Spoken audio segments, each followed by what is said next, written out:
আপনি ওনাকে দিয়ে কি করান? সত্যি কথা, ব্যবসা করান? দাঁড়ান, আপনি কথা বলবেন না। এখানে যে ঘটনাটা ঘটছে, জাস্ট আপনার শরীরের লোম দাঁড়িয়ে যাবে শুনলে।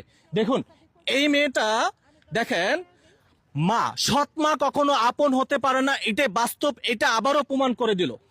মাননীয় প্রধানমন্ত্রীর কাছে আমি দৃষ্টি আকর্ষণ করছি, এই মেয়েটাকে দেখুন, আজকের একটু ঘটনাটা শুনুন, যাতে করে এমন হৃদয়বান ব্যক্তি একজন এই মেয়েটার সমস্ত দায়িত্ব নিয়ে যায়। এর কারণটা কি জানেন? এই মেয়েটার জন্মের পর থেকে মা হারিয়েছে, সংসারে আসলো সৎ মা, কিন্তু সেই সৎ মা এই মেয়েটাকে এমন ভাবে করতো, এই মেয়েটাকে গরম ডিম, সিদ্ধ ডিম স্যাক দিত, এই মেয়েটাকে চামচ স্যাক দিত, এই মেয়েটাকে লাঠি দিয়ে মারতো, এমন এমন জায়গায় আঘাত করেছে এই মেয়েটাকে। আমার সাথে সমস্ত বিষয় শেয়ার করেছে, কিন্তু এই মেয়েটা লজ্জায় বলতে পারছে না। সৎমা বাসা থেকে বের করে দিয়ে সেই সৎমা উদা হয়ে গেছে।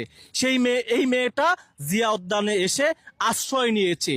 কোনো এক ছেলে এই মেয়েটাকে খারাপ একটি প্রস্তাব দিয়েছে, সেই প্রস্তাব দেওয়ার পরে এই মেয়েটা দৌড়ে ওনার কাছে আশ্রয় নিয়েছে। কিন্তু ওনার কাছে যখন আশ্রয় নিয়েছে, উনি করেছে কি, এই মেয়েটাকে একটি পানির ব্যবসা ধরে দিয়েছে।